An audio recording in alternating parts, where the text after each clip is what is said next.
Hi ಎಲ್ರಿಗೂ ನಮಸ್ಕಾರ. Welcome back to my channel. ನಾನಿವತ್ತು ಸಿಂಪಲ್ ಆಗಿರೋ ಕೋಸ್ ಪಲ್ಯ ಅಂದರೆ ಕ್ಯಾಬೇಜ್ ಪಲ್ಯ ಹೇಗೆ ಮಾಡೋದು ಅಂತ ತೋರಿಸ್ತಾ ಇದ್ದೀನಿ. ತುಂಬಾ ರುಚಿಯಾಗಿರುತ್ತೆ. ಇದಕ್ಕೆ ಬೇಕಾಗಿರೋ ಇಂಗ್ರೀಡಿಯೆಂಟ್ಸ್ ಬಂದ್ಬಿಟ್ಟು ಕೊತ್ತಂಬರಿ, ಮೆಣಸಿನ್ಕಾಯಿ, ಕರ್ಬೇವಿನ ಸೊಪ್ಪು, ಈರುಳ್ಳಿ, ಉದ್ದಿನಬೇಳೆ, ಕಡಲೆಬೇಳೆ, ಸಾಸಿವೆ, ಅರಿಶಿನ, ಉಪ್ಪು, ಕಾಯಿ ತುರಿ, ಗುಂಟೂರು ಮೆಣಸಿನ್ಕಾಯಿ, ಹಾಗೆ ಕ್ಯಾಬೇಜನ್ನು ತೊಳೆದು ಕಟ್ ಮಾಡಿ ಇಟ್ಕೊಂಡಿದ್ದೀನಿ. ಇವಾಗ ಹೇಗೆ ಮಾಡೋದು ಅಂತ ನೋಡ್ಕೊಂಬರೋಣ. ಈಗ ಒಂದು ಪ್ಯಾನ್ಗೆ ಎಣ್ಣೆ ಹಾಕೊತಾ ಇದ್ದೀನಿ. ಎಣ್ಣೆ ಸ್ವಲ್ಪ ಬಿಸಿ ಆದಮೇಲೆ ಸಾಸಿವೆ ಹಾಕ್ಕೊಂಡು ಅದು ಸಿಡಿಯಾಗಿ ಬಿಡಬೇಕು. ಸಾಸಿವೆ ಚೆನ್ನಾಗಿ ಸಿಡಿದ್ಮೇಲೆ ಉದ್ದಿನಬೇಳೆ ಮತ್ತು ಕಡಲೆಬೇಳೆ ಎರಡನ್ನೂ ಸೇರಿಸ್ಕೋಬೇಕಾಗತ್ತೆ. ಚೆನ್ನಾಗಿ ಕೆಂಪಾಗೋ ತನಕ ಹುರ್ಕೋಬೇಕಾಗತ್ತೆ. ಈ ಕ್ಯಾಬೇಜ್ ಪಲ್ಯ ಚಪಾತಿಗಂತೂ ತುಂಬಾ ಚೆನ್ನಾಗಿರುತ್ತೆ. ಈ ಕ್ಯಾಬೇಜಲ್ಲಿ ಫೈಬರ್ ಅಂಶ ಇರೋದ್ರಿಂದ ಆರೋಗ್ಯಕ್ಕೆ ತುಂಬ ಒಳ್ಳೆಯದು. ಇದನ್ನು ಸಿಂಪಲಾಗಿ ಮಾಡ್ಕೊಳ್ಳಿ, ತುಂಬಾ ಚೆನ್ನಾಗಿರುತ್ತೆ ಈ ರೆಸಿಪಿ. ಹಾಗೆ ಇದ್ರ ಜೊತೆಗೆ ಉದ್ದುದ್ದ ಹೆಚ್ಚಿರೋ ಮೆಣಸಿನ್ಕಾಯಿ, ಹಾಗೆ ಗುಂಟೂರು ಮೆಣಸಿನ್ಕಾಯಿ, ಹಾಗೆ ಕರ್ಬೇವಿನ ಸೊಪ್ಪು ಮೂರನ್ನು ಸೇರಿಸಿ ಎಣ್ಣೆಯಲ್ಲಿ ಫ್ರೈ ಮಾಡ್ಕೊತಾ ಇದ್ದೀನಿ. ಕ್ಯಾಬೇಜ್ ಪಲ್ಯ ಸ್ವಲ್ಪ ಖಾರ ಇದ್ದರೆ ಚೆನ್ನಾಗಿರುತ್ತೆ. ಅದಕ್ಕೋಸ್ಕರ ನಾನು ಸ್ವಲ್ಪ ಮೆಣಸಿನ್ಕಾಯಿ ಮತ್ತು ಗುಂಟೂರು ಮೆಣಸಿನ್ಕಾಯಿ ಎರಡೂ ಸೇರಿಸ್ಕೊಂಡಿದ್ದೀನಿ ಖಾರಕ್ಕೆ. ತುಂಬ ಟೇಸ್ಟಿಯಾಗಿರುತ್ತೆ ಈ ರೆಸಿಪಿ. ಹಾಗೆ ಅದ್ರ ಜೊತೆಗೆ ಇವಾಗ ಸಣ್ಣದಾಗಿ ಹೆಚ್ಚಿರುವಂಥ ಈರುಳ್ಳಿನ ಹಾಕಿ ಅದು ಟ್ರಾನ್ಸ್ಪರೆಂಟ್ ಆಗೋ ತನಕ ಹುರ್ಕೋಬೇಕಾಗತ್ತೆ. ಈರುಳ್ಳಿ ಎಲ್ಲ ಚೆನ್ನಾಗಿ ಟ್ರಾನ್ಸ್ಪರೆಂಟ್ ಆದಮೇಲೆ ನಾವು ಕೋಸು ಹೆಚ್ಚಿ ಇಟ್ಕೊಂಡಿರ್ತೀವಲ್ವ, ಅದನ್ನು ನಾನು ಸೇರಿಸ್ಕೊತಾ ಇದ್ದೀನಿ. ನಾನಿಲ್ಲಿ ಎಲೆಕೋಸು ಒಂದು ಅರ್ಧ kg ಅಷ್ಟು ತೊಗೊಂಡಿದ್ದೀನಿ. ನಾನು ಅರ್ಧ kg ಫುಲ್ಲೂ ಹಾಕಿ ಮಾಡ್ತಾ ಇದ್ದೀನಿ.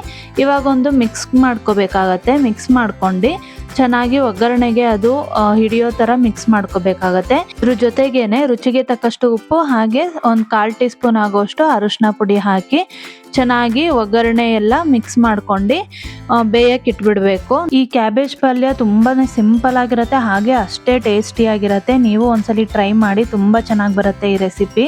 ಕ್ಯಾಬೇಜ್ ಪಲ್ಯ ತುಂಬ ಥರ ಮಾಡ್ಬೋದು. ಈ ರೀತಿ ಒಂದ್ಸಲಿ ಟ್ರೈ ಮಾಡಿ, ತುಂಬ ಚೆನ್ನಾಗಿರುತ್ತೆ. ನಾನಿವಾಗ ಅರಿಶಿನ ಹಾಕಿ ಚೆನ್ನಾಗಿ ಮಿಕ್ಸ್ ಮಾಡ್ಕೊಂಡಿದ್ದೀನಿ. ಮಿಕ್ಸ್ ಮಾಡ್ಕೊಂಡು ಒಂದು 10 ನಿಮಿಷ ಬೇಯಕ್ಕೆ ಬಿಟ್ಬಿಡಬೇಕು ಮುಚ್ಚಳ ಮುಚ್ಚಿ. ಏನು ನೀರೆಲ್ಲ ಹಾಕೋ ಅವಶ್ಯಕತೆ ಇಲ್ಲ, ಅದೇ ನೀರು ಬಿಟ್ಕೊಳ್ಳುತ್ತೆ. ಇವಾಗ ನೋಡಿ ಇನ್ನೊಂದ್ಸಲಿ ಚೆಕ್ ಮಾಡ್ಕೋಬೇಕಾಗತ್ತಿದು.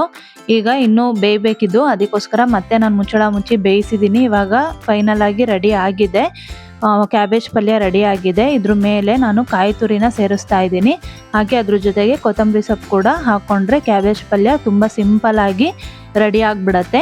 ನೀವು ಮನೇಲಿ ಟ್ರೈ ಮಾಡಿ, ಹಾಗೆ ಹೇಗೆ ಬಂದಿತ್ತು ಅಂತ ನನಗೆ ಕಮೆಂಟ್ ಮಾಡಿ ತಿಳಿಸಿ.